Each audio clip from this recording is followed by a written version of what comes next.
अकबर, बीरबल और लकड़ी काटने का झूठा आरोप। आगरा की सुबह हमेशा की तरह धीरे धीरे खुल रही थी। यमुना नदी के किनारे बसा शहर हल्की ठंडक और धुंध में डूबा हुआ था। किले की ऊंची दीवारों के भीतर जागते प्रहरी, बाहर गलियों में झाड़ू लगाते सफाई कर्मी और दूर दराज से आने वाले व्यापारी सब अपने अपने काम में लगे थे।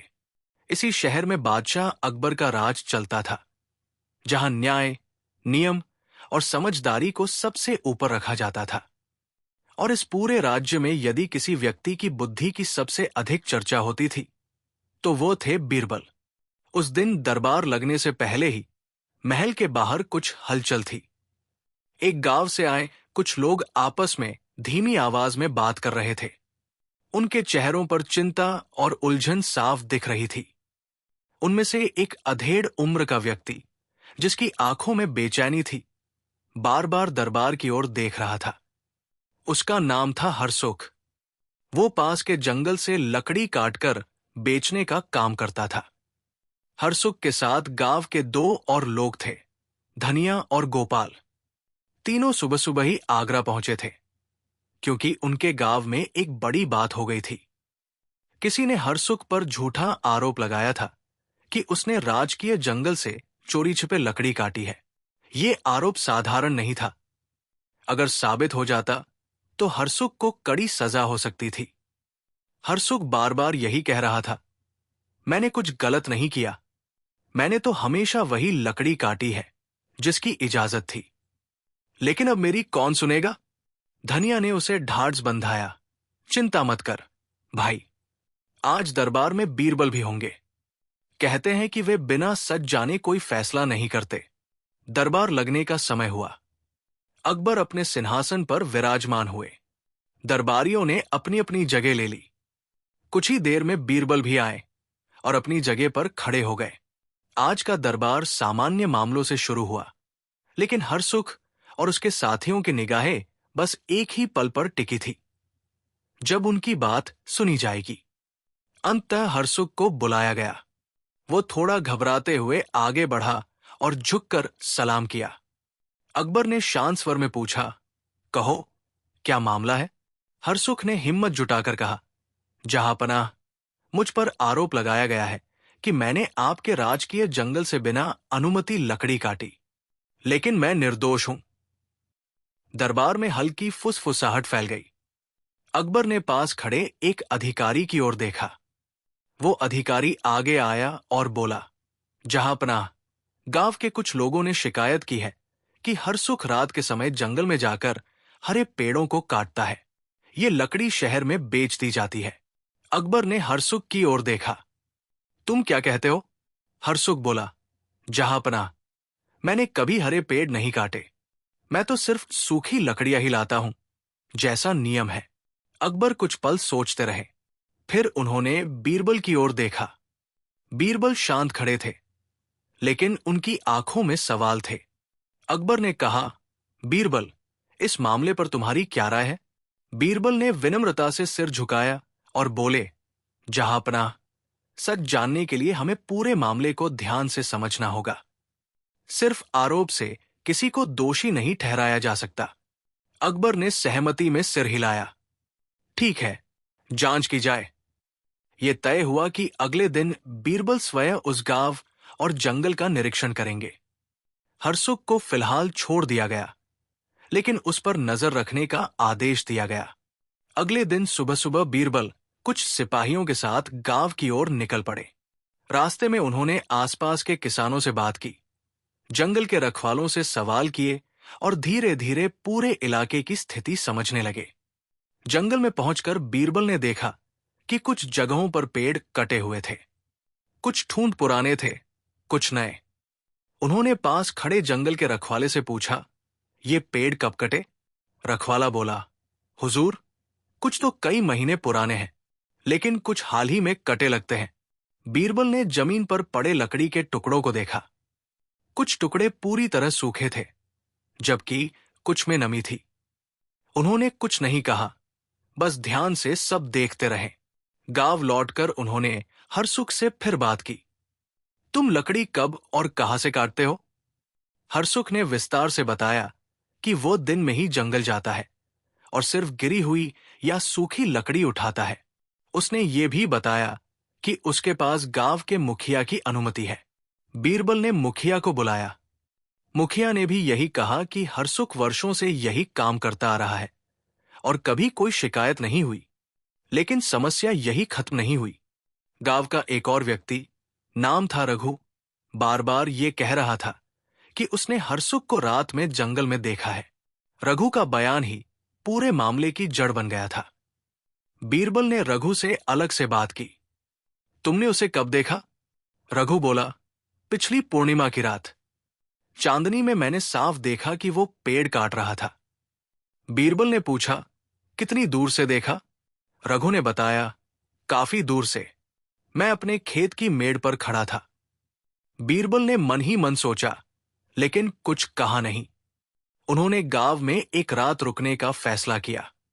उस रात बीरबल ने चुपचाप जंगल का रास्ता देखा। चांदनी थी, लेकिन जंगल के भीतर गहरी छाया भी थी। उन्होंने खुद महसूस किया कि दूर से किसी को पहचानना कितना मुश्किल हो सकता है। अगली सुबह बीरबल ने गांव के कुछ और लोगों को बुलाया। उनसे पूछा कि क्या उन्होंने भी हरसुख को रात में जंगल में देखा है। ज्यादातर ने सिर हिला दिया। किसी ने साफ साफ नहीं कहा कि उसने खुद देखा है। अब बीरबल को लगा कि मामला सीधा नहीं है। उन्होंने जंगल के आसपास लकड़ी बेचने वालों की जानकारी ली। पता चला कि हाल के दिनों में शहर में ज्यादा ताजी लकड़ी आई है। ये लकड़ी कौन ला रहा था? ये सवाल अब सबसे बड़ा बन गया। बीरबल ने शहर के बाजार में जाकर लकड़ी के व्यापारियों से बात की। एक व्यापारी ने बताया कि उसे हाल ही में एक नए व्यक्ति से लकड़ी मिल रही है जो रात में आता है। बीरबल ने उस व्यक्ति का हुलिया पूछा। जो विवरण मिला वो हरसुख से मेल नहीं खाता था। धीरे धीरे बीरबल को लगा कि किसी ने जानबूझकर हरसुख को फंसाया है, लेकिन कौन और क्यों, ये अब भी साफ नहीं था। दरबार में लौटकर बीरबल ने अकबर को अभी पूरा सच नहीं बताया। उन्होंने कहा, जहां पनाह, कुछ बातें साफ हुई है, लेकिन अभी और समय चाहिए। अकबर ने कहा, तुम्हें जितना समय चाहिए लो, लेकिन सच सामने आना चाहिए। अगले कुछ दिनों तक बीरबल ने चुपचाप निगरानी रखी। उन्होंने सिपाहियों को अलग अलग जगह तैनात किया। एक रात उन्होंने जंगल के एक हिस्से में हलचल देखी। कुछ लोग तेजी से लकड़ी काट रहे थे। बीरबल दूर से देख रहे थे। वे चाहते थे कि पूरा सच अपने आप सामने आए। लेकिन तभी कुछ ऐसा हुआ जिसने पूरे मामले को और उलझा दिया। अगले ही दिन खबर आई कि जंगल के पास एक बड़ा पेड़ गिरा हुआ मिला है और पास में हरसुख की कुल्हाड़ी पड़ी थी। ये देखकर गांव में फिर हड़कंप मच गया। लोगों ने कहा, देखा, हमने पहले ही कहा था। हरसुख खुद भी हैरान था। उसकी कुल्हाड़ी घर से गायब थी। उसने कसम खाई कि वो रात में घर से बाहर नहीं गया। बीरबल ने कुल्हाड़ी को ध्यान से देखा। उस पर लगे निशान, लकड़ी के रेशे, सब कुछ। उन्होंने कुछ खास बात नोट की, लेकिन किसी से कुछ कहा नहीं। दरबार में फिर सुनवाई हुई। इस बार माहौल और भारी था। अकबर ने गंभीर स्वर में पूछा, बीरबल, अब क्या कहते हो? बीरबल ने कहा, जहां पनाह, मुझे लगता है कि सच्चाई बहुत पास है, लेकिन अगर आज फैसला हुआ तो शायद अधूरा होगा। दरबार में सन्नाटा छा गया। सबकी निगाहें बीरबल पर थी। हरसुख की सांसें तेज चल रही थी। उसे लग रहा था कि अब उसकी किस्मत का फैसला होने वाला है। अकबर कुछ देर चुप रहे, फिर बोले, ठीक है, आखिरी मौका, कल अंतिम सुनवाई होगी। उस रात हरसुख सो नहीं पाया। उसे डर था, लेकिन कहीं न कहीं उसे भरोसा भी था कि सच सामने आएगा। उधर बीरबल देर रात तक सोचते रहे। उन्होंने जंगल, लकड़ी, कुल्हाड़ी और गवाहों, सबको मन में जोड़कर देखा। उन्हें एक कड़ी अब भी अधूरी लग रही थी। सुबह होते होते उन्होंने एक निर्णय लिया। अगले दिन दरबार में जब सब इकट्ठा हुए तो माहौल पहले से भी ज्यादा तनावपूर्ण था। अकबर ने संकेत किया कि सुनवाई शुरू हो। बीरबल आगे बढ़े। उन्होंने कहा, जहां पनाह, आज मैं कोई लंबा भाषण नहीं दूंगा, बस एक छोटी सी बात दिखाना चाहता हूं। उन्होंने सिपाहियों को इशारा किया। जंगल से लाई गई कुछ लकड़ियां दरबार में रखी गई, कुछ सूखी, कुछ ताजी। बीरबल बोले, ये लकड़ियां अलग अलग समय पर काटी गई हैं। इन्हें देखिए। सब लोग ध्यान से देखने लगे। फर्क साफ था, लेकिन इसका मतलब क्या था, ये अभी स्पष्ट नहीं था। बीरबल ने आगे कहा, अब मैं चाहता हूं कि कुछ लोग आगे आए। उन्होंने हरसुख को बुलाया, फिर रघु को, और फिर एक तीसरे व्यक्ति को, वही नया लकड़ी बेचने वाला जिसे सिपाहियों ने पकड़ा था। दरबार में खलबली मच गई। वो व्यक्ति घबराया हुआ था। बीरबल ने उसकी ओर देखा और बोले, अब शायद कहानी का असली हिस्सा शुरू होगा। यहीं पर बीरबल रुके। उन्होंने अकबर की ओर देखा, जैसे अनुमति मांग रहे हों, और फिर दरबार की ओर। हरसुख की आंखों में उम्मीद थी, रघु के चेहरे पर बेचैनी, और उस तीसरे व्यक्ति के माथे पर पसीना। अकबर ने गहरी आवाज में कहा, बीरबल, आगे कहो। लेकिन बीरबल ने सिर्फ इतना कहा, जहांपनाह, कभी कभी सच सामने आने से पहले खुद को पूरी तरह दिखाने का इंतजार करता है। दरबार में सन्नाटा छा गया। दरबार की कार्यवाही स्थगित होने के बाद महल के गलियारों में एक अजीब सी खामोशी फैल गई थी। आमतौर पर जहां दरबार के बाद हंसी मजाक, चर्चाएं और हलचल रहती थी, उस दिन हर कोई सोच में डूबा हुआ था। हरसुख को सिपाहियों के साथ एक अलग कमरे में बैठा दिया गया। वो जमीन पर बैठा, दीवार से पीठ टिकाए, बार बार अपने हाथों को देख रहा था। वही हाथ जिनसे वो सालों से लकड़ी काटता आया था, आज उसी काम के लिए उस पर सबसे बड़ा आरोप लगा था। उधर रघु घर नहीं लौटा। वो सीधे गांव के बाहर बने एक पुराने कुएं के पास जा बैठा। उसके मन में डर भी था और गुस्सा भी। उसे लग रहा था कि मामला उसके हाथ से फिसलता जा रहा है। उसने सोचा नहीं था कि बीरबल इतनी गहराई से जांच करेंगे। उसे बस इतना लगा था कि हरसुख एक गरीब आदमी है, उसे फंसाना आसान होगा। उसी समय जंगल के उस हिस्से में, जहां पिछले कुछ दिनों से हलचल थी, एक और आदमी चुपचाप खड़ा था। वो वही तीसरा व्यक्ति था जिसे सिपाहियों ने पकड़ा था। उसे एक अस्थाई चौकी में रखा गया था। उसका नाम किसी को ठीक से पता नहीं था। वो खुद को कभी अलग अलग नामों से बुलाता था। उसकी आंखों में चालाकी थी, लेकिन अब उसमें डर की परछाई भी साफ दिख रही थी। बीरबल उस रात देर तक जागते रहे। वे महल की छत पर टहल रहे थे। ऊपर आसमान साफ था, चांद आधा ढका हुआ था। बीरबल को लग रहा था कि जैसे ये चांद भी कुछ छुपा रहा है। उनके दिमाग में एक एक करके सारे दृश्य घूम रहे थे। जंगल के कटे हुए पेड़, सूखी और गीली लकड़ियां, हरसुख की कुल्हाड़ी, रघु का बयान, और वो नया लकड़ी बेचने वाला। उन्होंने खुद से कहा, सच सामने है, बस उसे सही तरह से जोड़ना बाकी है। अगली सुबह बीरबल ने सबसे पहले जंगल के रखवाले को बुलवाया। वो बूढ़ा आदमी था जिसने बरसों से उस जंगल की रखवाली की थी। उसकी आंखों में ईमानदारी झलकती थी। बीरबल ने उससे पूछा, तुम्हें हाल के दिनों में कुछ अलग लगा? रखवाले ने सिर खुजाते हुए कहा, हुजूर, पहले तो सब ठीक था, लेकिन कुछ समय से रात में आवाजें आने लगी। मैंने सोचा जानवर होंगे, पर अब लगता है इंसान थे। तुमने किसी को देखा? बीरबल ने पूछा। अंधेरे में साफ नहीं दिखा, बस इतना लगा कि एक से ज्यादा लोग थे। ये बात बीरबल के लिए अहम थी। उन्होंने अब सिपाहियों को निर्देश दिया कि जंगल के अलग अलग हिस्सों पर नजर रखी जाए, लेकिन बिना शोर मचाए। उधर गांव में तरह तरह की बातें फैलने लगी। कोई कहता हरसुख जरूर दोषी है, कोई कहता उसे फंसाया गया है। हर घर में यही चर्चा थी। हरसुख की पत्नी चुपचाप अपने आंगन में बैठी रहती थी। वो किसी से कुछ नहीं कहती थी, बस आसमान की ओर देखती रहती थी। दूसरे दिन दरबार फिर लगा। इस बार बीरबल ने किसी को भी तुरंत दोषी ठहराने की बात नहीं की। उन्होंने बस इतना कहा, जहां पनाह, मैं चाहता हूं कि कुछ दिनों तक ये मामला ऐसे ही खुला रखा जाए। अकबर ने हैरानी से पूछा, क्यों? बीरबल ने उत्तर दिया, क्योंकि कभी कभी जब मामला खुला रहता है तो सच खुद ही बाहर आने लगता है। अकबर ने बीरबल पर भरोसा किया और हामी भर दी। इसके बाद बीरबल ने एक चाल चली। उन्होंने ये खबर जानबूझकर फैलने दी कि हरसुख को जल्द ही छोड़ दिया जाएगा, क्योंकि उसके खिलाफ कोई पक्का सबूत नहीं है। ये खबर जंगल की आग की तरह फैली। रघु के कानों तक भी ये बात पहुंची। उसे लगा कि अगर हरसुख छूट गया तो सारी साजिश उल्टी पड़ जाएगी। उसी रात रघु उस तीसरे व्यक्ति से मिलने गया। वो डरते डरते चौकी के पास पहुंचा।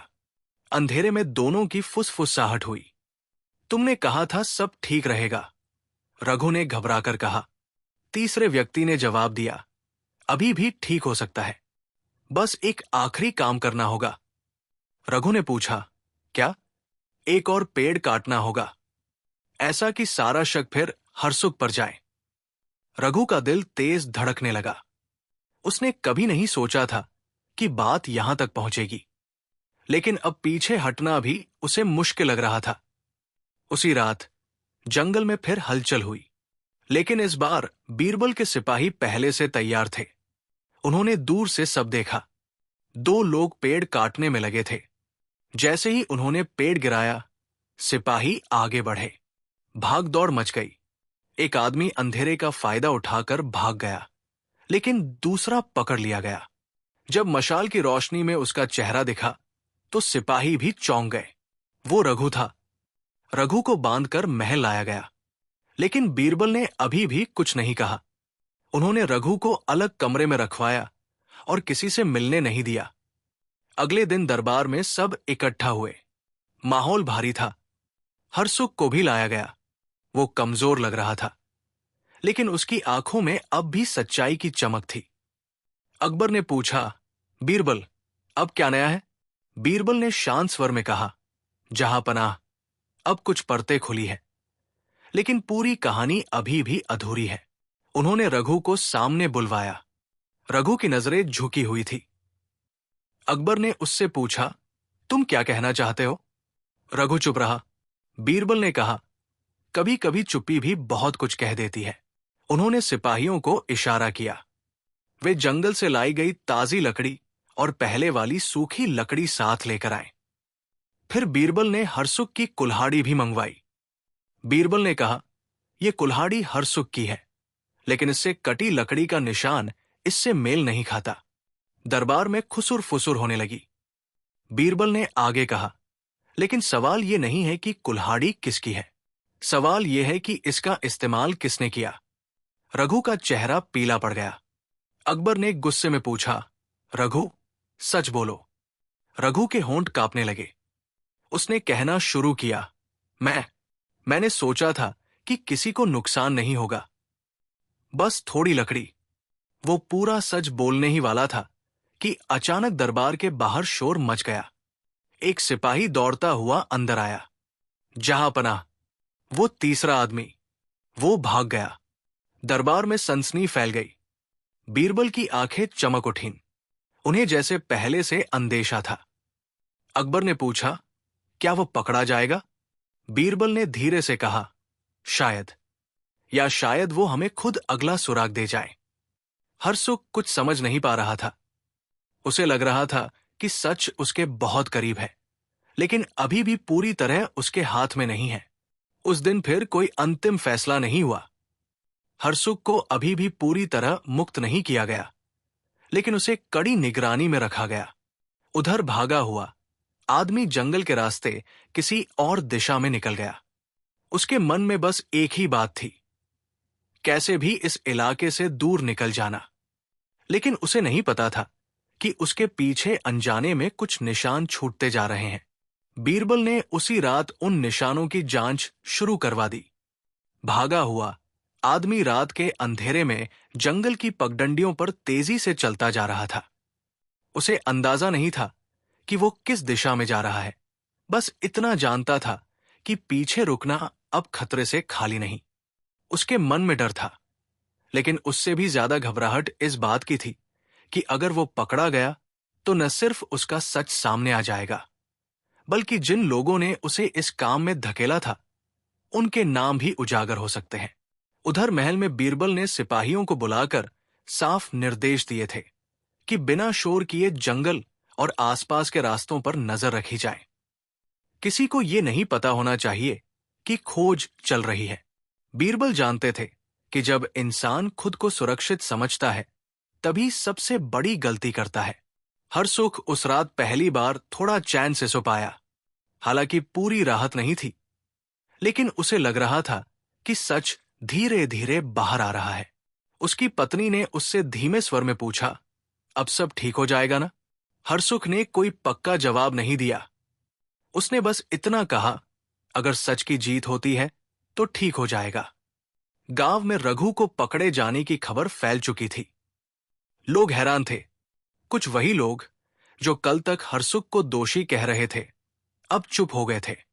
रघु का परिवार घर से बाहर नहीं निकल रहा था। उनकी आंखों में डर और शर्म दोनों थे।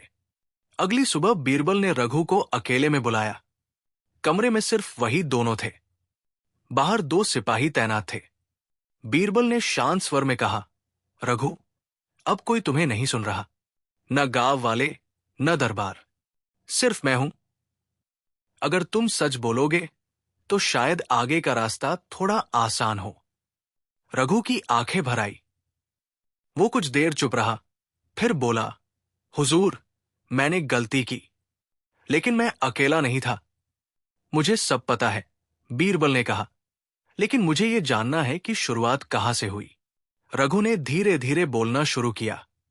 उसने बताया कि कुछ समय पहले गांव में पैसों की तंगी थी। खेती ठीक नहीं हुई थी। उसी समय वो तीसरा आदमी गांव में आया। उसने कहा कि जंगल की लकड़ी शहर में महंगे दामों पर बिक सकती है। उसने भरोसा दिलाया कि कोई पकड़ा नहीं जाएगा।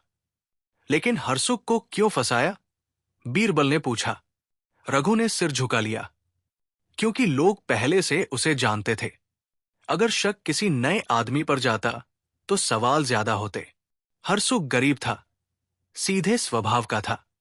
मुझे लगा लोग उसकी बात नहीं मानेंगे। ये सुनकर बीरबल के चेहरे पर कोई भाव नहीं बदला, लेकिन मन में एक टीस जरूर उठी।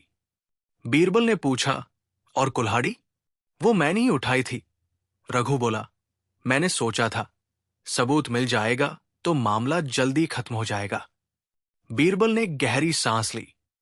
उन्हें अब पूरी कहानी लगभग समझ आ चुकी थी, लेकिन अभी भी एक सवाल बाकी था। वो तीसरा आदमी आखिर कौन था? और वो अचानक क्यों गायब हो गया? उसी दिन जंगल के एक सिरे पर सिपाहियों ने कुछ अजीब देखा। मिट्टी में कुछ पैरों के निशान थे जो गांव की ओर नहीं बल्कि नदी की दिशा में जा रहे थे। बीरबल को खबर दी गई। उन्होंने तुरंत कुछ सिपाहियों को नदी की ओर भेजा। यमुना उस समय उफान पर नहीं थी, लेकिन बहाव तेज था। किनारे पर एक पुरानी नाव बंधी मिली जिसकी रस्सी ढीली थी। नाविक से पूछताछ हुई। उसने बताया कि रात में एक आदमी आया था जिसने उसे कुछ सिक्के देकर नदी पार करने को कहा था। वो आदमी कैसा था? बीरबल ने पूछा। नाविक ने बताया कि वो आदमी घबराया हुआ था, बार बार पीछे देख रहा था।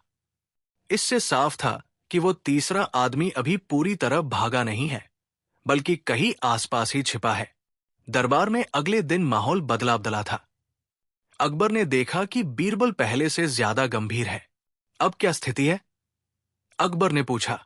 बीरबल ने कहा, जहां पनाह, हरसुख निर्दोष है, लेकिन पूरा जाल अभी पूरी तरह सामने नहीं आया है। अकबर ने रघु की ओर देखा, जो सिर झुकाए खड़ा था। क्या तुम अपने किए पर पछताते हो? रघु ने कांपती आवाज में कहा, हां, जहां पनाह। अकबर ने कोई सजा तुरंत नहीं सुनाई। उन्होंने कहा, अभी नहीं, जब तक पूरी सच्चाई सामने ना आ जाए। यह फैसला कुछ दरबारियों को अजीब लगा, लेकिन अकबर बीरबल पर भरोसा कर रहे थे। उधर हरसुख को पहली बार खुली हवा में सांस लेने की इजाजत मिली। उसे गांव वापस जाने दिया गया, लेकिन ये कहा गया कि जब भी बुलाया जाए तुरंत आना होगा। गांव लौटकर हरसुख को लोगों का बदला हुआ व्यवहार देखने को मिला। कुछ ने माफी मांगी, कुछ ने नजरें चुरा ली। हरसुख ने किसी से कुछ नहीं कहा। उसके मन में बस एक ही बात थी, जब तक पूरा सच सामने नहीं आएगा तब तक चैन नहीं मिलेगा। उसी शाम गांव के बाहर एक अजीब दृश्य देखा गया। एक आदमी जो थका हुआ और गंदा दिख रहा था, खेतों के बीच से चुपचाप निकलने की कोशिश कर रहा था। एक बच्चे ने उसे देख लिया और शोर मचा दिया। गांव वालों ने घेर लिया। जब उसे पकड़ा गया तो वही तीसरा आदमी निकला। उसे बांधकर तुरंत महल भेजा गया। खबर मिलते ही बीरबल समझ गए कि अब असली परीक्षा शुरू होगी। अगले दिन दरबार में वो आदमी सामने खड़ा था।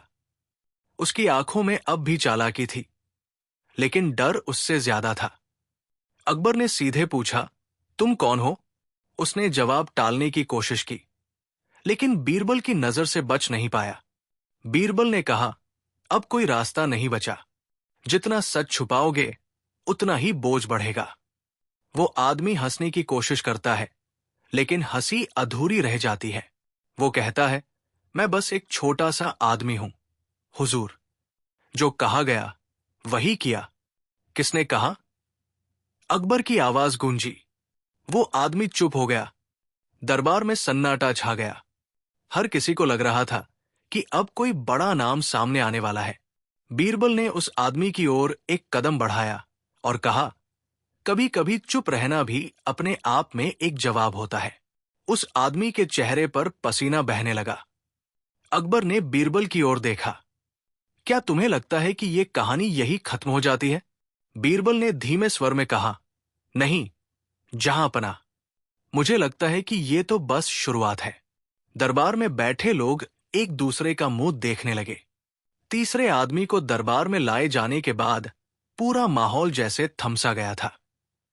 बड़े बड़े स्तंभों के बीच खड़ा वो आदमी बार बार अपनी आंखें झुका रहा था। कभी वो जमीन को देखता, कभी सामने बैठे बादशाह की ओर नजर उठाने की कोशिश करता, लेकिन हर बार डर उसे रोक देता। दरबारियों की नजरें उस पर जमी थी।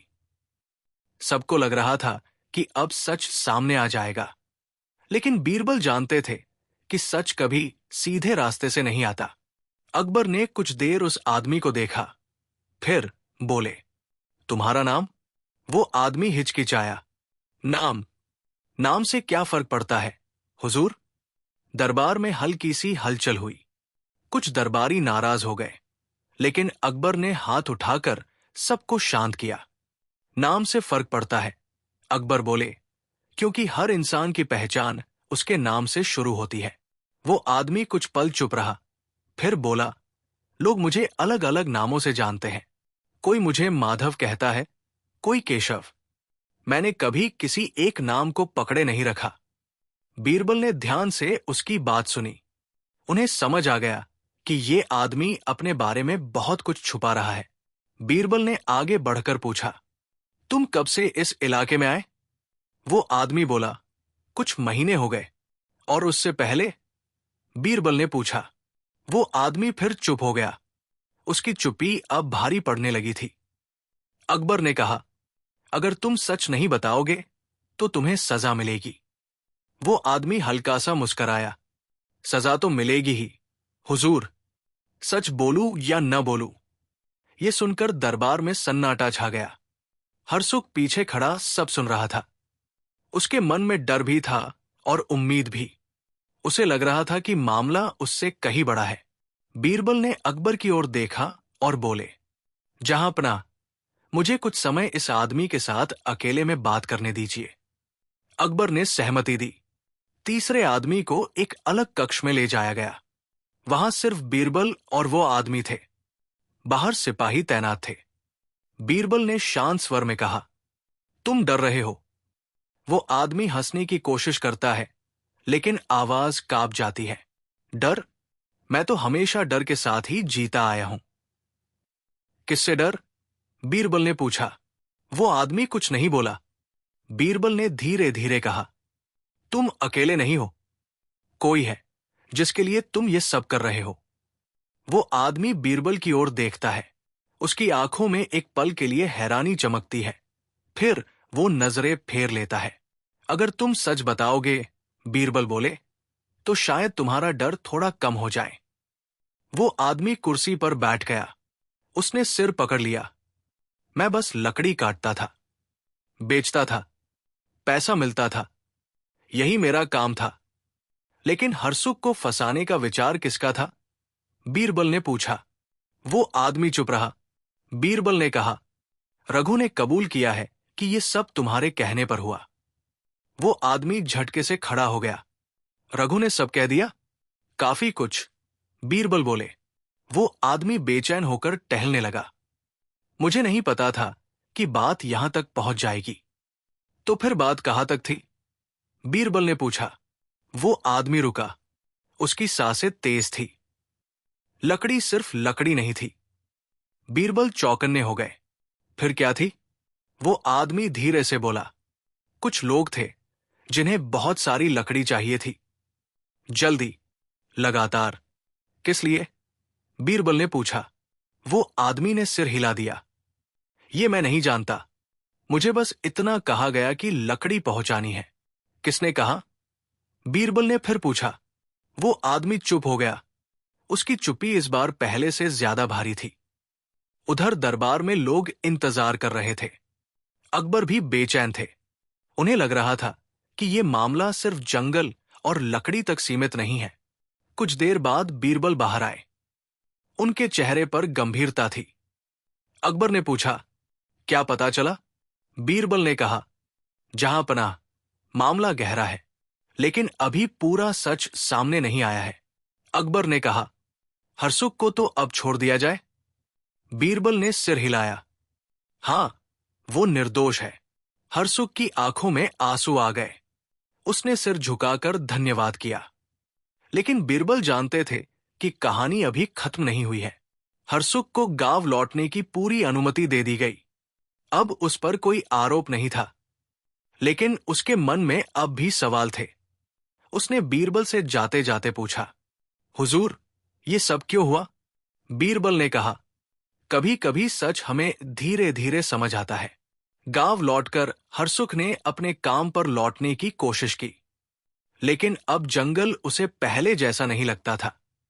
हर पेड़, हर रास्ता उसे किसी रहस्य की याद दिलाता था। उधर तीसरे आदमी को अभी भी महल में ही रखा गया था। उससे बार बार पूछताछ की गई, लेकिन वो हर बार कुछ बातें छुपा जाता। एक रात वो आदमी अपनी कोठरी में बैठा था। बाहर हल्की बारिश हो रही थी। अचानक एक सिपाही उसके पास आया। तुमसे कोई मिलने आया है, सिपाही बोला।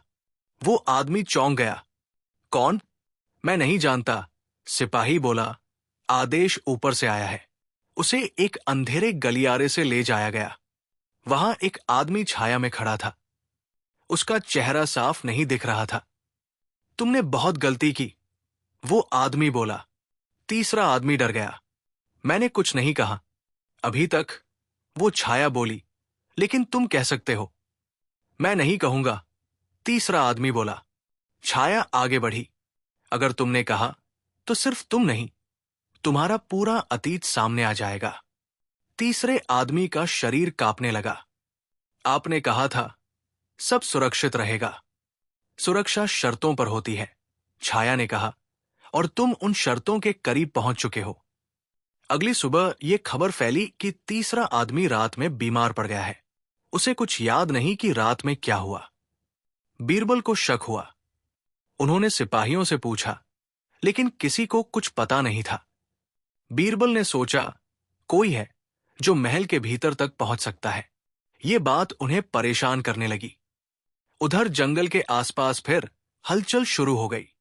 इस बार कोई पेड़ नहीं काटा गया था, लेकिन कुछ लोग रात में वहां घूमते देखे गए।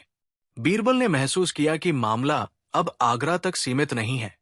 एक दिन अकबर ने बीरबल से कहा, मुझे लग रहा है कि यह सिर्फ लकड़ी का मामला नहीं है। बीरबल ने उत्तर दिया, मुझे भी यही लगता है, जहां पनाह। तो फिर? अकबर ने पूछा। बीरबल बोले, तो फिर हमें इंतजार करना होगा, क्योंकि जो सच छुपा है वो खुद को दिखाने का रास्ता ढूंढ लेगा। उसी दिन तीसरे आदमी ने अचानक बोलने की इच्छा जताई। उसने कहा कि वो सब बता देगा। उसे दरबार में लाया गया। इस बार उसका चेहरा पीला था। अकबर ने पूछा, अब बोलोगे? वो आदमी बोला, हां, लेकिन एक शर्त पर। शर्त? अकबर ने पूछा। मेरे परिवार को कुछ न हो। वो आदमी बोला। अकबर ने बीरबल की ओर देखा। बीरबल ने धीरे से सिर हिलाया। वो आदमी बोलने ही वाला था कि तभी दरबार के बाहर शोर मच गया। एक दूत हाफता हुआ अंदर आया। जहां पनाह, सीमा की ओर से खबर आई है। कुछ गाड़ियां जंगल के रास्ते भेजी जा रही है, बहुत सारी लकड़ी के साथ। दरबार में खलबली मच गई। तीसरे आदमी की आंखें फैल गई। वे रुकेंगे नहीं, उसने कहा। कौन? अकबर ने पूछा। वो आदमी चुप हो गया। बीरबल ने कहा, जहां पनाह, लगता है कि हमें सच तक पहुंचने से पहले एक और रास्ता तय करना होगा। अकबर ने गंभीर स्वर में कहा, तो फिर यही रास्ता होगा। दरबार की कार्यवाही फिर रोक दी गई। गाड़ियों के पहियों के निशान जंगल की कच्ची जमीन पर साफ दिखाई दे रहे थे। रात भर चली हल्की हवा और सुबह की ओस भी उन्हें पूरी तरह मिटा नहीं पाई थी। बीरबल उसी जगह खड़े थे जहां से रास्ता दो दिशाओं में बंटता था। एक रास्ता नदी की ओर जाता था और दूसरा पहाड़ियों की तरफ। उनके साथ कुछ भरोसेमंद सिपाही थे, लेकिन उन्होंने सबको चुप रहने का इशारा किया था। बीरबल ने धीरे से कहा, देखो, ये निशान सीधे सादे नहीं हैं। कोई बहुत सोच समझकर यहां से गुजरा है। एक सिपाही बोला, हुजूर, गाड़ियों में बहुत लकड़ी रही होगी, तभी निशान इतने गहरे हैं। बीरबल ने सिर हिलाया। हां, लेकिन सवाल यह है कि इतनी लकड़ी एक साथ क्यों और कहां ले जाई जा रही है? उधर महल में अकबर भी बेचैन थे। उन्हें पहली बार महसूस हो रहा था कि यह मामला उनके राज्य के भीतर किसी बड़ी हलचल का संकेत है। उन्होंने कुछ पुराने नक्शे मंगवाए। उन नक्शों में जंगल, रास्ते, नदियां और आसपास के इलाके साफ दिखाए गए थे। अकबर ने नक्शे पर उंगली रखते हुए कहा, अगर ये गाड़ियां इस रास्ते से गई हैं, तो ये सिर्फ शहर के लिए नहीं होंगी। दरबारी एक दूसरे का मुंह देखने लगे। किसी ने हिम्मत करके कहा, तो क्या ये लकड़ी बाहर भेजी जा रही है? अकबर ने कुछ नहीं कहा। उन्होंने बीरबल की ओर देखा, जो अभी जंगल में थे। गांव में हर सुख अपने काम में लगा था, लेकिन उसका मन कहीं और था। अब लोग उससे पहले जैसे ही बात कर रहे थे, लेकिन उसके दिल में एक अजीब सी बेचैनी थी। उसे लगता था कि वो सब जानकर भी कुछ नहीं जानता। जिस जंगल में उसने सालों मेहनत की थी, वही जंगल अब किसी बड़े खेल का हिस्सा बनता जा रहा था। उस दिन शाम को हरसुख के घर एक आदमी आया। साधारण कपड़े, शांत चेहरा। उसने अपना नाम नहीं बताया। तुम हरसुख हो? उसने पूछा। हां, हरसुख ने सावधानी से जवाब दिया। डरो मत, वो आदमी बोला। मैं कोई बुरा इरादा नहीं रखता, बस कुछ पूछना चाहता हूं। हरसुख ने उसे अंदर बैठाया। आदमी ने चारों ओर देखा, फिर धीमे स्वर में बोला, क्या तुमने कभी जंगल में कुछ अलग देखा है? कोई बड़ी हलचल, कोई अजनबी लोग? हरसुख चौंक गया। उसने सच सच कहा, कुछ समय से अजनबी लोग दिखते थे, रात में ज्यादा। आदमी ने गहरी सांस ली। तुम्हें पता है, इस जंगल की लकड़ी अब बहुत कीमती हो गई है। क्यों? हरसुख ने पूछा। आदमी ने कोई सीधा जवाब नहीं दिया। वो उठ खड़ा हुआ। बस इतना समझ लो, तुम इस कहानी का छोटा हिस्सा थे, असली कहानी अभी बाकी है। इतना कहकर वो चला गया। हरसुख देर तक दरवाजे पर खड़ा रहा। उधर तीसरे आदमी की हालत दिन ब दिन बदलती जा रही थी। कभी वो बोलने को तैयार होता, कभी बिल्कुल चुप हो जाता। कभी उसे कुछ याद आता, कभी वो सब भूल जाने की बात करता। बीरबल समझ गए थे कि उस पर किसी का दबाव है। एक दिन बीरबल ने उससे सीधे कहा, अगर तुम सच नहीं बोलोगे तो सच खुद तुम्हें पकड़ लेगा। तीसरे आदमी ने बीरबल की आंखों में देखा। आप नहीं समझते, वो बोला, ये मामला आपके राज्य से भी बड़ा है। हर मामला समझा जा सकता है। बीरबल ने कहा, बस डर हटाना पड़ता है। वो आदमी हंस पड़ा, लेकिन हंसी खोखली थी। डर हटाने की कीमत बहुत बड़ी है। उसी रात महल के पास एक सिपाही गायब हो गया। सुबह पता चला कि वो जंगल की ओर गया था और वापस नहीं लौटा। ये खबर आग की तरह फैल गई। बीरबल को तुरंत बुलाया गया। अकबर ने गंभीर स्वर में पूछा, क्या ये सब जुड़ा हुआ है? बीरबल ने जवाब दिया, मुझे डर है कि हाँ। जंगल में खोज शुरू हुई। कुछ दूर जाकर सिपाहियों को गाड़ी के पहिए फिर दिखाई दिए, लेकिन इस बार लकड़ी नहीं थी, सिर्फ खाली निशान।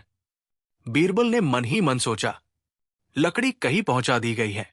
अब सवाल था, कहाँ? अकबर ने आदेश दिया कि आसपास के इलाकों में खबर भेजी जाए। नदी किनारे, पहाड़ी रास्तों पर हर जगह निगरानी बढ़ा दी गई। इसी बीच तीसरे आदमी ने अचानक फिर बोलने की इच्छा जताई। उसने कहा, मैं आपको रास्ता बता सकता हूं, लेकिन साथ चलना पड़ेगा।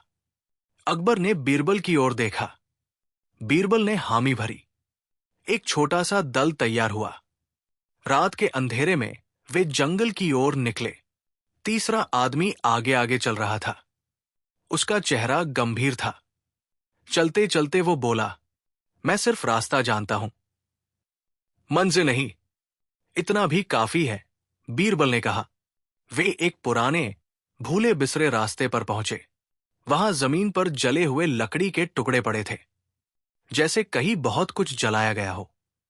एक सिपाही बोला, हुजूर, यहां लकड़ी जलाई गई है। तीसरा आदमी रुक गया। यहां नहीं होना चाहिए था, उसने बुदबुदाया। बीरबल ने उसकी ओर देखा। तुम्हें पहले से पता था? वो आदमी चुप रहा। अचानक दूर से आवाजें आने लगी। लोग थे, बहुत सारे। दल ने खुद को छुपा लिया। अंधेरे में मशालों की रोशनी दिखी। कुछ लोग आपस में बात कर रहे थे। शब्द साफ नहीं थे, लेकिन एक बात समझ आ रही थी। वे जल्दबाजी में थे। बीरबल ने देखा कि कुछ लोग लकड़ी के ढेर के पास खड़े थे। ढेर बहुत बड़ा था। ये वही लकड़ी थी जो जंगल से काटी गई थी। बीरबल ने धीरे से कहा, तो यहां लकड़ी जमा की जा रही है। लेकिन इससे पहले कि वे कुछ और समझ पाते, किसी ने आवाज दी, कौन है? मशाले उनकी ओर घूम गई। तीसरा आदमी पीछे हट गया। उसके चेहरे पर डर साफ था। बीरबल ने दल को इशारा किया कि पीछे हटो। अभी भिड़ने का समय नहीं था। वे किसी तरह सुरक्षित लौट आए, लेकिन अब तस्वीर और साफ हो चुकी थी। ये कोई छोटा खेल नहीं था। अकबर को सारी बात बताई गई। उन्होंने लंबी सांस ली। तो हमारे जंगल का इस्तेमाल किसी और मकसद के लिए हो रहा है। हां, बीरबल बोले, और वो मकसद अभी साफ नहीं है। अगले कुछ दिनों में खबरें आने लगी कि दूसरे इलाकों में भी लकड़ी की मांग बढ़ गई है। कहीं पुल बनाए जा रहे थे, कहीं बड़ी इमारतें, लेकिन मात्रा इतनी ज्यादा थी कि शक होना स्वाभाविक था। तीसरे आदमी ने एक दिन अचानक कहा, जिसे आप ढूंढ रहे हैं वो सामने नहीं आएगा। क्यों? बीरबल ने पूछा। क्योंकि वो खुद को कभी सामने नहीं लाता, वो बोला। वो हमेशा पर्दे के पीछे रहता है। तो फिर उसे बाहर कैसे लाया जाए? बीरबल ने पूछा। वो आदमी ने हल्की मुस्कान दी। जब उसकी जरूरत अधूरी रह जाए। बीरबल समझ गए, लकड़ी रोकनी होगी। अकबर ने तुरंत आदेश दिया कि जंगल की हर गतिविधि पर रोक लगाई जाए। लकड़ी का कारोबार पूरी तरह बंद कर दिया गया। ये खबर दूर दूर तक फैल गई, और उसी के साथ कुछ और भी हुआ। तीसरे आदमी ने उस रात भागने की कोशिश की, लेकिन इस बार वो पकड़ा गया। उसने पकड़े जाने पर बस इतना कहा, अब वो खुद आएगा। कौन? सिपाही ने पूछा। वो आदमी चुप रहा। गांव में हरसुख ने भी महसूस किया कि माहौल बदल गया है। अजनबी लोग अब दिखना बंद हो गए थे। जंगल शांत था, लेकिन ये शांति भारी लग रही थी। बीरबल देर रात तक सोचते रहे। उन्हें लग रहा था कि वे किसी दरवाजे के सामने खड़े हैं, लेकिन चाबी अभी नहीं मिली है। एक सुबह महल में एक अजनबी दूत आया। उसने कोई नाम नहीं बताया, बस एक संदेश दिया। संदेश में लिखा था, जो खेल शुरू हुआ है वो बीच में नहीं रुकेगा। अकबर ने संदेश पढ़ा और बीरबल की ओर देखा। लगता है, अकबर बोले, हमारी परीक्षा अभी बाकी है। जंगल में पसरी हुई वो अजीब शांति अब डराने लगी थी।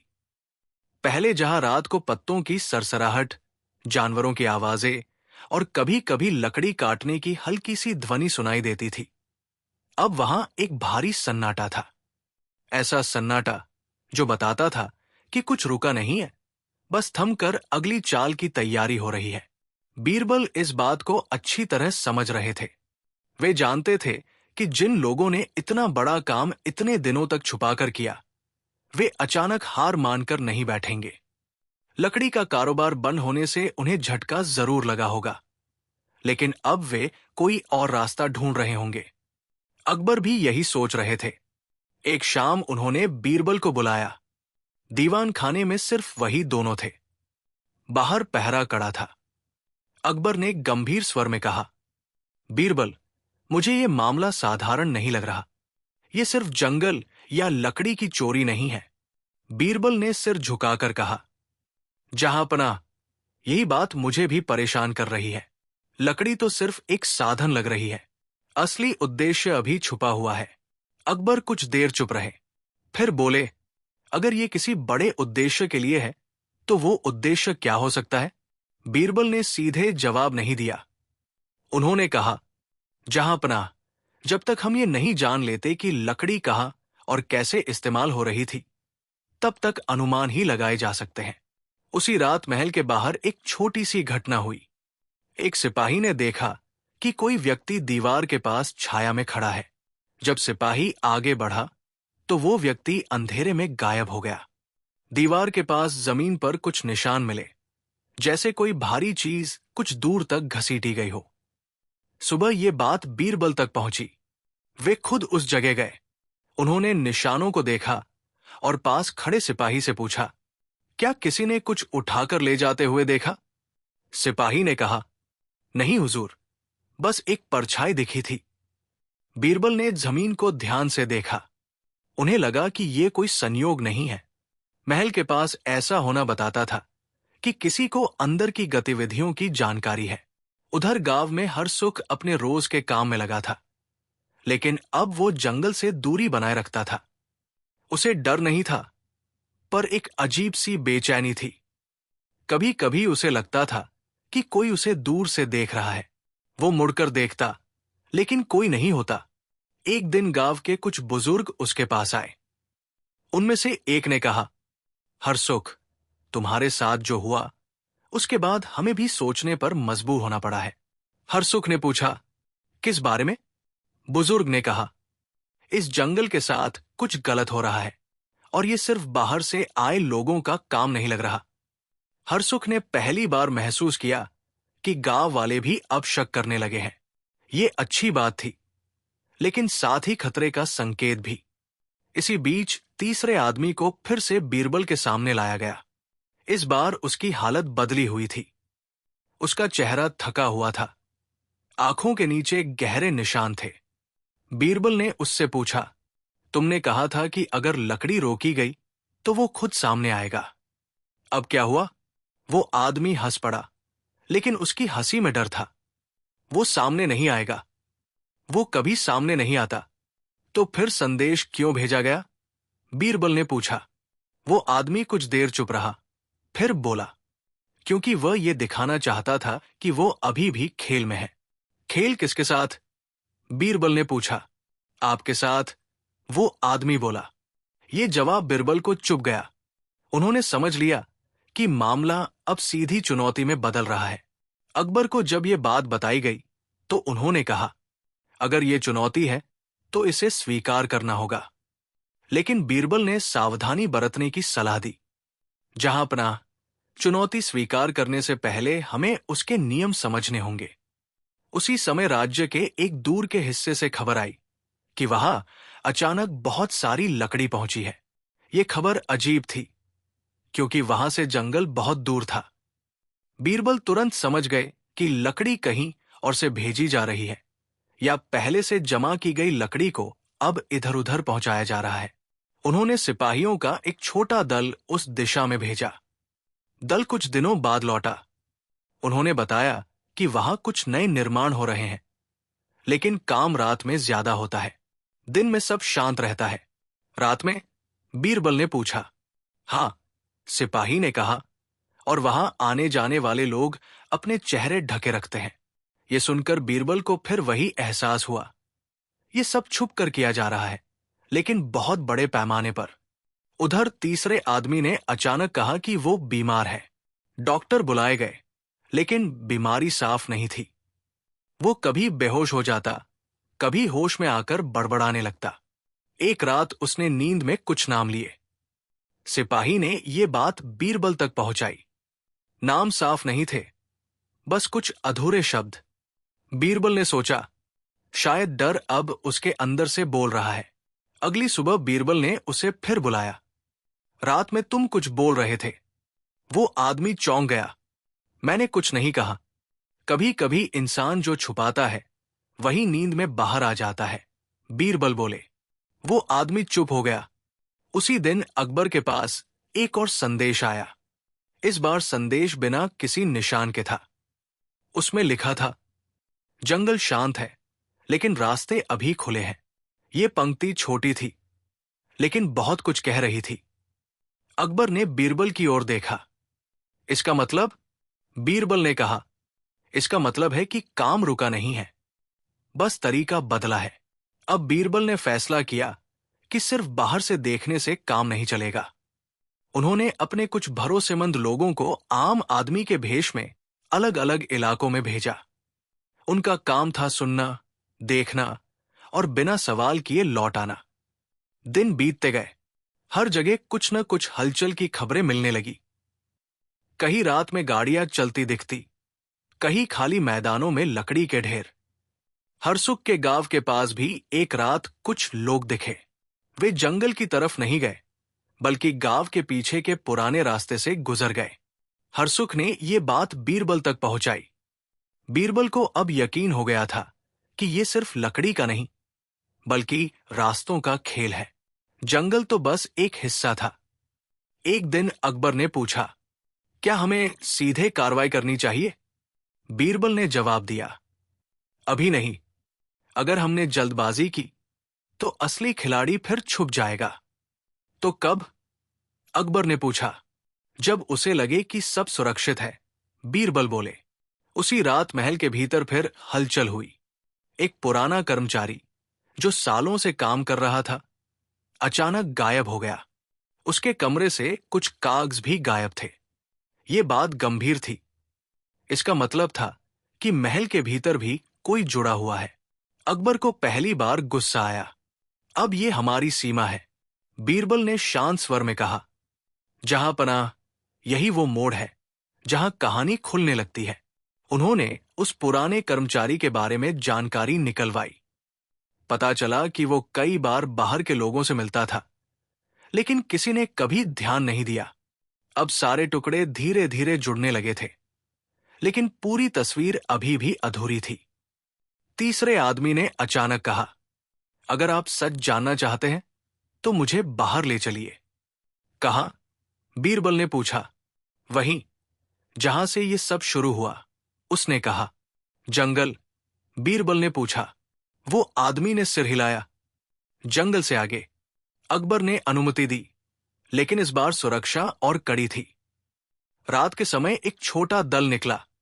रास्ता वही पुराना था, लेकिन इस बार वे और आगे गए। एक जगह पहुंचकर तीसरे आदमी ने रुकने का इशारा किया। वहां कुछ नहीं था, सिर्फ खुली जमीन। यहीं? बीरबल ने पूछा। हाँ, वो आदमी बोला, यहीं से सब बंटता है। क्या बंटता है? बीरबल ने पूछा। वो आदमी कुछ कहने ही वाला था कि अचानक दूर से घोड़ों की आवाज आई। मशालों की रोशनी चमकी। अब देर हो गई। वो आदमी बुदबुदाया। बीरबल ने सिपाहियों को चौकन्ना किया, लेकिन सामने से कोई हमला नहीं हुआ। घोड़े रुक गए। एक आवाज आई, मेहमानों का स्वागत है। आवाज किसी ऐसे व्यक्ति की थी जो खुद को छुपाना नहीं चाहता था, लेकिन सामने भी नहीं आ रहा था। बीरबल ने ऊंची आवाज में कहा, अगर स्वागत है तो सामने आओ। हंसी की आवाज आई, अभी नहीं। घोड़े मुड़े और चले गए। सन्नाटा लौट आया। तीसरा आदमी जमीन पर बैठ गया। अब आप समझे, वो सामने नहीं आएगा। बीरबल ने गहरी सांस ली। लेकिन उसने हमें देखा। वे वापस लौट आए। किसी को नुकसान नहीं हुआ, लेकिन यह साफ हो गया था कि कोई बहुत पास से सब देख रहा है। रात के उस अजीब आमने सामने के बाद पूरे राज्य में जैसे एक अदृश्य डर फैल गया था। कोई खुलकर कुछ नहीं कह रहा था, लेकिन हर किसी को महसूस हो रहा था कि ये खेल अब छुपकर नहीं, बल्कि सामने सामने खेला जा रहा है। बीरबल समझ चुके थे कि जिसने भी ये सब रचा है, वो बहुत धैर्य से काम ले रहा है। वो न तो जल्दी में है, न ही डर में, बल्कि वो चाहता है कि सामने वाला खुद उलझता चला जाए। अगली सुबह आगरा की गलियों में रोज की तरह चहल पहल थी, लेकिन कानाफूसी ज्यादा थी। लोग अब सिर्फ लकड़ी की चोरी की बात नहीं कर रहे थे, बल्कि ये पूछ रहे थे कि आखिर इतना बड़ा खेल क्यों।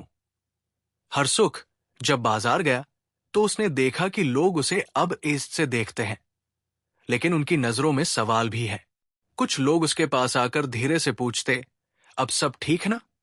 हरसुख बस सिर हिला देता।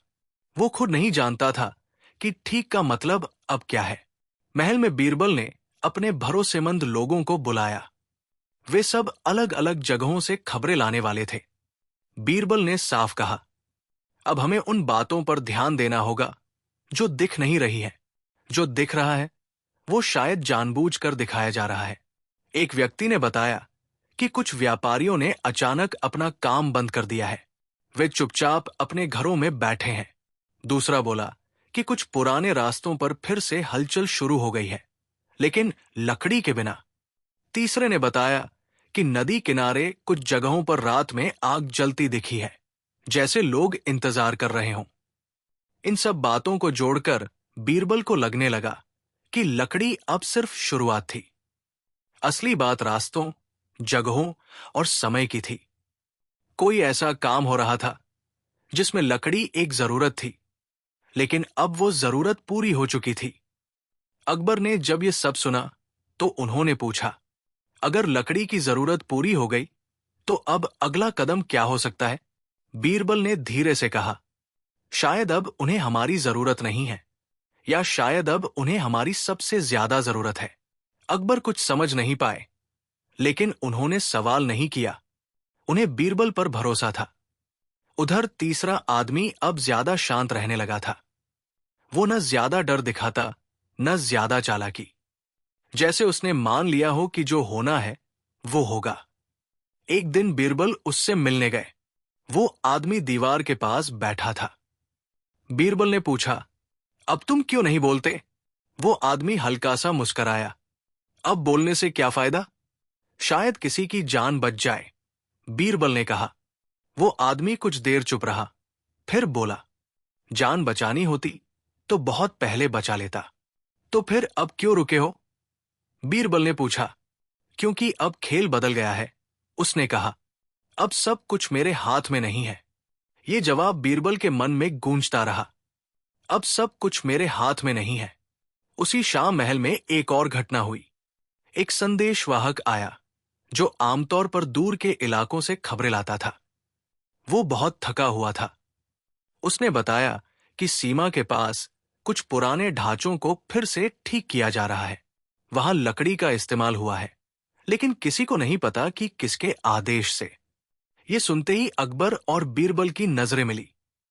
ये वही लकड़ी हो सकती थी जो जंगल से काटी गई थी, लेकिन सीमा के पास क्यों? अकबर ने पूछा। बीरबल ने कहा, क्योंकि वहां सवाल कम पूछे जाते हैं। अब अकबर ने फैसला किया कि इस बार वे खुद भी स्थिति को समझेंगे, लेकिन खुलकर नहीं। उन्होंने कहा कि वो सिर्फ राज्य के हालात देखने जा रहे हैं। एक छोटा दल तैयार हुआ। बीरबल, कुछ सिपाही और कुछ ऐसे लोग जो आम यात्रियों जैसे लगते थे। रास्ते में उन्होंने देखा कि कुछ गांवों में लोग डर के मारे ज्यादा बोल नहीं रहे हैं। कुछ जगहों पर लोग जानबूझकर अनजान बनने की कोशिश कर रहे थे, जैसे उन्हें पहले से बता दिया गया हो कि क्या कहना है और क्या नहीं।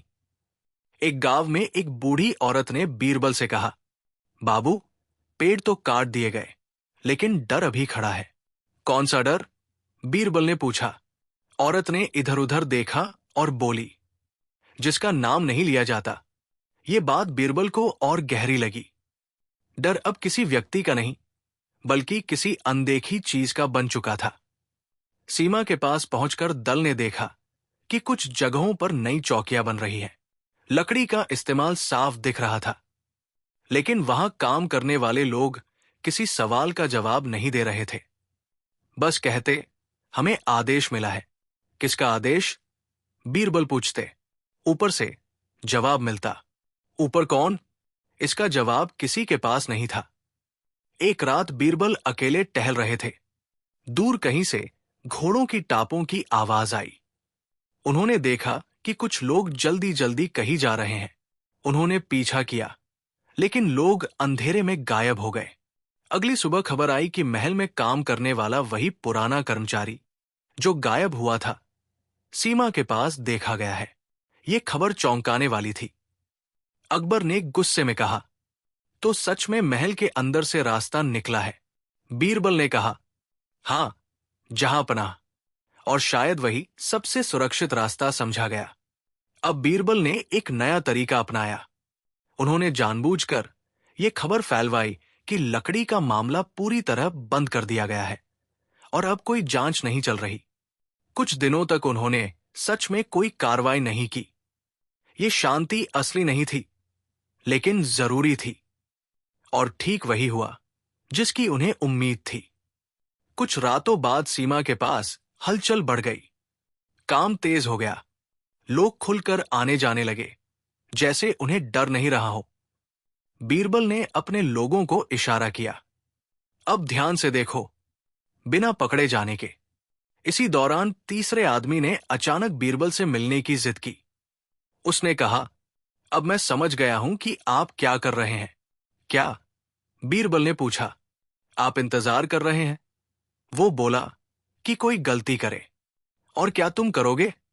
बीरबल ने पूछा। वो आदमी ने गहरी सांस ली। मैं भी इंतजार करूंगा, क्योंकि अब पीछे हटना किसी के लिए आसान नहीं है। उसी रात सीमा की ओर से एक और संदेश आया।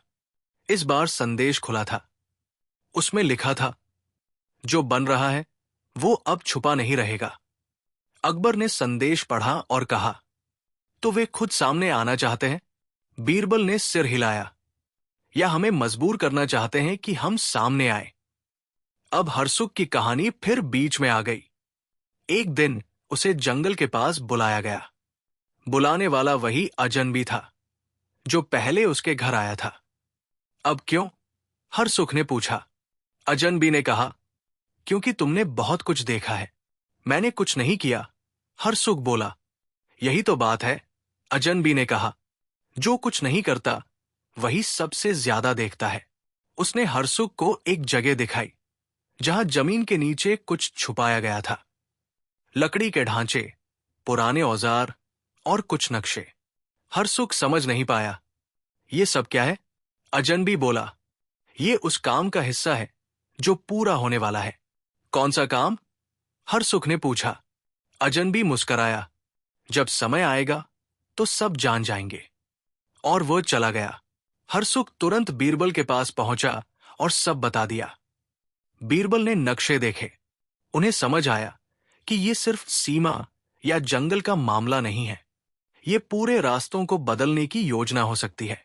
रास्ते बदलेंगे तो ताकत बदलेगी। अकबर ने गंभीर स्वर में कहा, तो ये हमारे राज्य की जड़ों का सवाल है। बीरबल ने कहा, हां, जहां पनाह। और यही वजह है कि इसे धीरे धीरे किया जा रहा है। अब सवाल यह था, कब और कैसे ये सब सामने आएगा?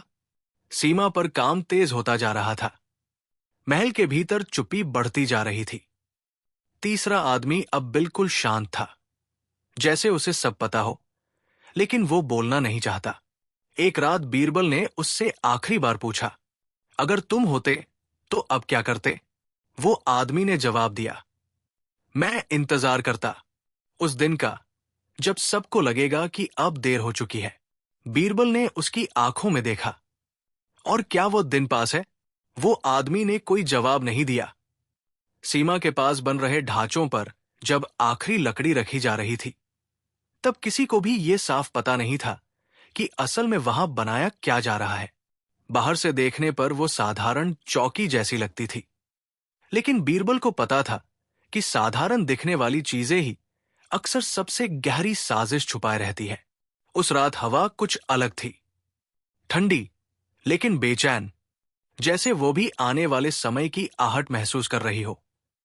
अगले कुछ दिनों तक कुछ भी बड़ा नहीं हुआ, न कोई नया संदेश, न कोई खुली हलचल। यही बात बीरबल को सबसे ज्यादा परेशान कर रही थी। वे जानते थे कि जब दुश्मन अचानक शांत हो जाए तो वो थककर नहीं बैठा होता, वो सोच रहा होता है। अकबर ने एक दिन दरबार में कहा, इतनी शांति ठीक नहीं लगती। बीरबल ने सहमति में सिर हिलाया। जहां अपना, ये शांति किसी तूफान से पहले की लगती है। दरबारियों में कुछ लोग थे जो अब ये सोचने लगे थे कि शायद बीरबल जरूरत से ज्यादा सोच रहे हैं। आखिर लकड़ी की चोरी रुक चुकी थी, जंगल शांत था और सीमा पर चौकिया बनना कोई नई बात नहीं थी। लेकिन बीरबल उन दरबारियों में से नहीं थे जो सिर्फ दिखने वाली बातों पर भरोसा करते हैं। हर सुख अब पूरी तरह आजाद था, लेकिन उसका मन पहले जैसा नहीं रहा था। वो जंगल के पास जाता तो उसे वो जगह याद आती जहां अजनबी ने उसे नक्शे दिखाए थे। वो जगह अब खाली थी, जैसे किसी ने जानबूझकर सब साफ कर दिया हो। एक शाम वो अकेला उस रास्ते से गुजरा। अचानक उसे लगा कि कोई पीछे चल रहा है। वो रुका, पीछे देखा, कोई नहीं था। लेकिन जब वो आगे बढ़ा तो उसे जमीन पर कुछ नया दिखा, घोड़े की टापों के निशान। यहां, उसने खुद से कहा। उसने बिना देर किए ये बात बीरबल तक पहुंचा दी। बीरबल ने फैसला किया कि अब सीधा इंतजार करना ठीक नहीं। उन्होंने एक नई योजना बनाई, बिना किसी बड़े आदेश के, बिना शोर किए। उन्होंने कुछ भरोसेमंद लोगों को अलग अलग रूप में भेजा, कोई व्यापारी बनकर, कोई मजदूर, कोई यात्री। सबका काम एक ही था, देखना, सुनना और बिना सवाल किए लौट आना।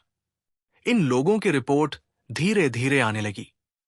कहीं कुछ लोग रात में नक्शों पर बहस कर रहे थे, कहीं किसी पुराने रास्ते को फिर से साफ किया जा रहा था, कहीं लकड़ी नहीं बल्कि पत्थर और लोहे की बात हो रही थी।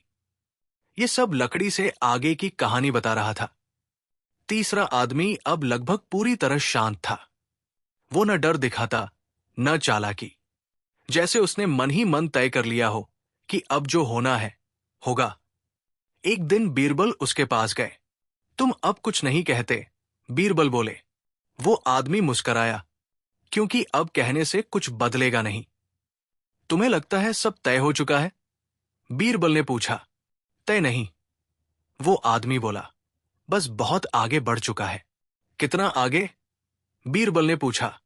वो आदमी ने जवाब नहीं दिया। उसने बस इतना कहा, अब पीछे लौटने का रास्ता नहीं है। एक रात बीरबल खुद सीमा की ओर गए, इस बार बहुत कम लोगों के साथ। उन्होंने देखा कि नई बनी चौकियों पर लोग तैनात हैं, लेकिन वे सिपाही जैसे नहीं लग रहे थे। उनके कपड़े अलग थे, चाल अलग थी। बीरबल ने दूर से सब देखा। उन्हें यकीन हो गया कि ये लोग राज्य के नियमित सिपाही नहीं हैं। तो बाहर के लोग? उन्होंने मन ही मन कहा। लेकिन बाहर के लोग किस मकसद से? अगले दिन अकबर ने बीरबल से सीधा सवाल किया, अगर ये हमारे राज्य के खिलाफ कोई बड़ी योजना है तो अभी तक हमला क्यों नहीं हुआ? बीरबल ने जवाब दिया, क्योंकि हमला आखिरी कदम होता है, जहां अपना।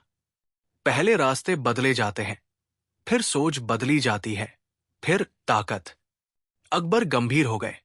तो अब हम किस मोड़ पर हैं? रास्ते बदलने के आखिरी मोड़ पर, बीरबल बोले। जिस पुराने कर्मचारी का नाम पहले आया था, उसके बारे में और जानकारी मिली। पता चला कि वो सिर्फ संदेश पहुंचाने का काम करता था। वो खुद किसी योजना का हिस्सा नहीं था, बस रास्ता था। लेकिन रास्ते भी बहुत कुछ जानते हैं। बीरबल ने सोचा, अगर रास्ता बोल दे तो मंजिल खुद सामने आ जाती है। एक रात तीसरे आदमी ने खुद बीरबल को बुलवाया। मुझे नहीं पता कि मैं ज्यादा दिन यहां रहूंगा या नहीं, उसने कहा, लेकिन एक बात है जो तुम्हें पता होनी चाहिए। क्या? बीरबल ने पूछा। जिसे तुम ढूंढ रहे हो, वो आदमी बोला। वो एक नहीं है। तो कितने हैं? बीरबल ने पूछा। वो आदमी ने हल्की मुस्कान दी। जितने रास्ते। ये जवाब बीरबल को देर तक परेशान करता रहा। कुछ दिनों बाद फिर एक संदेश आया। इस बार संदेश महल के भीतर छोड़ा गया था। उसमें लिखा था, जो बन चुका है उसे रोका नहीं जा सकता, जो रुका है वो सिर्फ दिखावा था। अकबर ने संदेश पढ़ा और बीरबल की ओर देखा। तो अब? बीरबल ने कहा, अब हमें यह मानकर चलना होगा कि खेल शुरू हो चुका है। हर सुख अब फिर से बीच में आ गया था। उसे दोबारा बुलाया गया, इस बार खुले तौर पर। बीरबल ने उससे कहा, तुमने अनजाने में बहुत कुछ देख लिया है। अब सवाल यह है कि तुम आगे क्या देखते हो? हरसुख ने डरते हुए पूछा, क्या मुझसे फिर कोई मुसीबत जुड़ने वाली है? बीरबल ने साफ जवाब नहीं दिया। शायद, या शायद तुम किसी सच्चाई तक पहुंचने वाले हो। सीमा पर काम लगभग पूरा हो चुका था। जंगल शांत था, लेकिन वो शांति अब भरोसे की नहीं थी। महल सतर्क था, लेकिन जवाब अभी दूर थे। कहीं न कहीं कोई था, या शायद कई लोग, जो ये देख रहे थे कि अगला कदम कौन उठाएगा।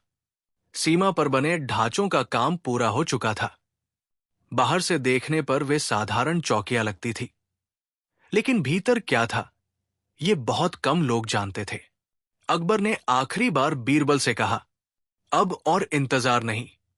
जो भी सच है वो आज सामने आना चाहिए। बीरबल ने सिर झुकाया।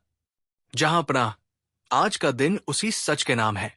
उस सुबह बीरबल ने पूरे राज्य में एक साथ कई छोटे छोटे कदम उठवाए। कोई बड़ा आदेश नहीं, कोई ढोलन गाड़ा नहीं, बस वही लोग जो पहले से भरोसे में थे अपने अपने काम में लग गए। किसी ने सीमा की चौकियों पर ध्यान रखा, किसी ने पुराने रास्तों पर नजर रखी, किसी ने नदी किनारे, और किसी ने उन गांवों में जहां पहले अजनबी लोगों की आवाजाही थी। हरसुख को भी बुलाया गया। वो डरते हुए महल पहुंचा। उसे समझ नहीं आ रहा था कि अब उससे क्या अपेक्षा की जा रही है। बीरबल ने उसे शांत स्वर में कहा, डरो मत, आज बस सच को देखना है, कुछ और नहीं। हरसुख ने सिर हिलाया। उसे याद आया वो दिन जब एक झूठे आरोप ने उसकी पूरी जिंदगी उलट दी थी। आज वही कहानी अपने आखिरी मोड़ पर थी। तीसरे आदमी को भी दरबार में लाया गया। आज वो पहले जैसा नहीं लग रहा था। उसके चेहरे पर न डर था, न चालाकी, बस थकान थी, जैसे कोई बहुत लंबी दौड़ के बाद रुक गया हो। अकबर ने उससे पूछा, अब बोलोगे? उसने गहरी सांस ली। हां, अब सब बोल दूंगा। दरबार में सन्नाटा छा गया। वो आदमी बोला, ये सब लकड़ी से शुरू हुआ, लेकिन लकड़ी मकसद नहीं थी। लकड़ी सिर्फ रास्ता थी। बीरबल ने पूछा, किस रास्ते का? वो आदमी बोला, ताकत के रास्ते का। उसने बताया कि कुछ समय पहले कुछ लोग बाहर से आए थे। वे सीधे हमला नहीं करना चाहते थे। वे जानते थे कि अगर सीधे सामने आएंगे तो रोके जाएंगे। इसलिए उन्होंने अंदर से रास्ते बनाने का सोचा। जंगल, गांव, व्यापारी, कर्मचारी। लकड़ी इसलिए चाहिए थी ताकि चौकियां, गोदाम और छुपने की जगह बनाई जा सके। और वो जो सामने नहीं आता? बीरबल ने पूछा। वो आदमी मुस्कराया। वो कोई एक आदमी नहीं था, वो सोच थी, कई लोगों की। दरबार में हलचल हुई। तो कोई एक सरदार नहीं? अकबर ने पूछा। नहीं, वो आदमी बोला, अगर एक होता तो आप उसे पकड़ लेते। ये कई छोटे लालच थे जो मिलकर बड़ा बन गए। अब बीरबल ने पुराने कर्मचारी को बुलवाया जिसे कुछ दिन पहले पकड़ा गया था। वो डर के मारे कांप रहा था। बीरबल ने कहा, तुमने किसके लिए रास्ते दिखाए? उसने रोते हुए कहा, मैंने किसी राजा के लिए नहीं किया, मैंने सिर्फ पैसों के लिए किया। मुझे लगा इससे किसी को नुकसान नहीं होगा। यही कहानी का सबसे बड़ा सच सामने आया। ये कोई एक दुश्मन नहीं था, बल्कि कई छोटे छोटे स्वार्थ थे जो मिलकर एक बड़ी साजिश बन गए थे। अब हरसुख को आगे बुलाया गया। वो घबराया हुआ था।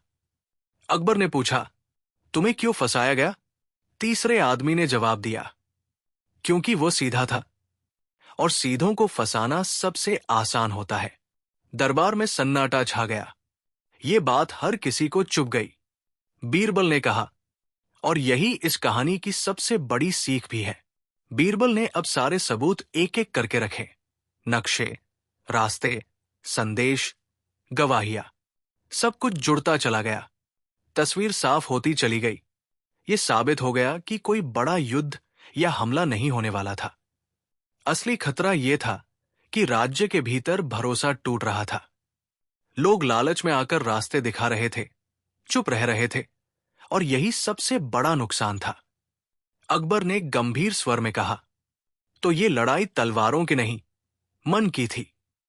बीरबल ने सिर हिलाया, हां, जहांपनाह, और यही सबसे कठिन लड़ाई होती है। अकबर ने फैसला सुनाया। जो दोषी थे उन्हें सजा मिली, लेकिन सजा के साथ सीख भी। किसी को राज्य से बाहर भेजा गया, किसी को काम से हटाया गया, किसी को कठोर दंड मिला, लेकिन हरसुख को न सिर्फ आजादी मिली बल्कि सम्मान भी। अकबर ने कहा, जिसने बिना गलती के सजा सही, उसने सबसे बड़ा सबक दिया। हरसुख की आंखों में आंसू थे। तीसरे आदमी को आखिरी बार पूछा गया, अब क्या चाहते हो? उसने कहा, शांति। सीमा की चौकियां अब राज्य के नियंत्रण में थी। जंगल फिर से सुरक्षित था। रास्ते साफ थे, सिर्फ जमीन पर नहीं, मन में भी। बीरबल ने एक दिन अकबर से कहा, जहांपनाह, यह कहानी यही खत्म होती है, क्योंकि इसका सच सामने आ चुका है। अकबर ने खिड़की से बाहर देखा। हां, अब इसमें आगे कुछ जोड़ने की जरूरत नहीं। जंगल की हवा फिर से सामान्य थी। गांवों में फिर से हंसी लौट आई थी, और हर सुख अपने काम पर लौटा, इस बार बिना डर के।